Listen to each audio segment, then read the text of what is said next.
Hello, good evening everyone. Welcome back to my channel. If you're new here, please like, subscribe and share.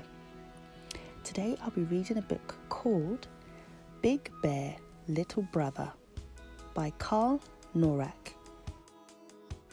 Illustrated by Kristin, Oftedal.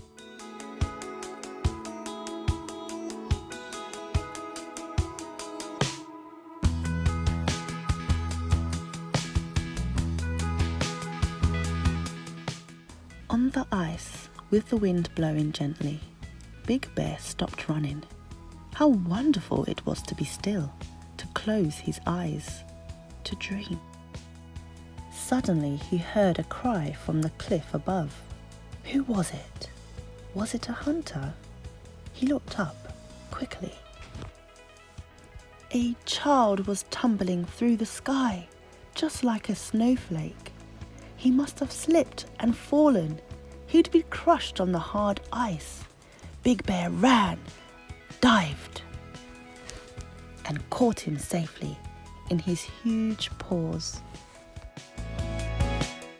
The little boy trembled when he realized where he had landed. "Don't be scared," said Big Bear. He put the boy down and started on his way. But soon he heard a voice behind him. "Wait! I'm Minnick. I'm coming with you." They walked side by side until they reached an ice bridge. Then Big Bear went ahead, slowly, carefully, to make sure the ice was thick enough. Minnick followed him trustingly. After a while he said, "I like being with you. You protect me. Will you be my big brother?" Big Bear laughed. "How can I be your big brother? We're much too different." Minnick led Big Bear to the edge of the water and they leant down to stare at themselves. "Look," said Minnick, "we're not that different. We look just like each other when we smile." "Well, maybe," said Big Bear. "but I'm much taller than you." Minnick climbed onto a mound of snow. "Not anymore, you're not." He laughed. "Now I'm taller than you." "But I can be terrifying," said Big Bear. To prove it, he growled loudly. Minnick climbed down, pretended he was a fearsome pirate, and shouted in his loudest voice, "I'm not scared of you!" Big Bear laughed. "But I'm much faster than you," he said. He started to run and then slid onto his back. Minnick jumped on, and together they skidded quickly over the ice.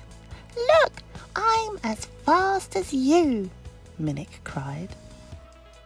"Now watch me do some things I'm really good at," said Minnick. He danced, juggled a snowball, and walked on his hands. Big Bear tried to copy him. "You're right that we're different," laughed Minnick. "But we don't have to be the same to be brothers, do we?" Big Bear didn't reply. He had sensed a storm suddenly approaching. "We must go," he said. "Walk close to me as quickly as you can. My body will protect you from the wind." The wind raged and heavy snow fell. "Don't be afraid," Big Bear shouted. "I'll take you home, little brother." As the storm grew more violent, Minnick became exhausted. Twice he stumbled and almost fell. Eventually he stopped. He could go no further. Big Bear growled against the storm, but the wind drowned him out. So Big Bear pulled him in close, desperately trying to warm him.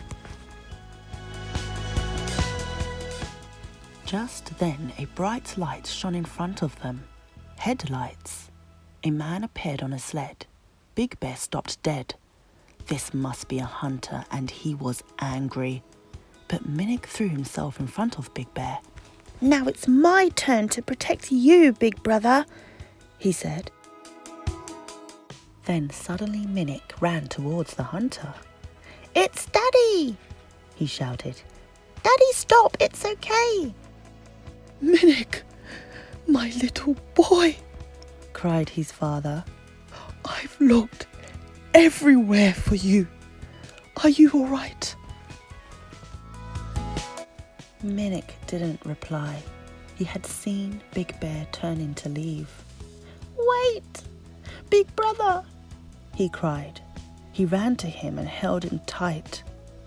"Goodbye, big brother," he said. "I'll never forget you." And you'll live in my heart forever, little brother, said Big Bear. Minnick left on his father's sled, turning to watch Big Bear as he disappeared into the distance. The storm had died down as quickly as it had come. Minnick listened to the wind, now blowing gently. How wonderful it was to be still, to close his eyes, to dream. The end. What a beautiful story. CC Stardust reads children's stories. Please subscribe if you haven't already, and share, and give us a thumbs up. Bye bye for now.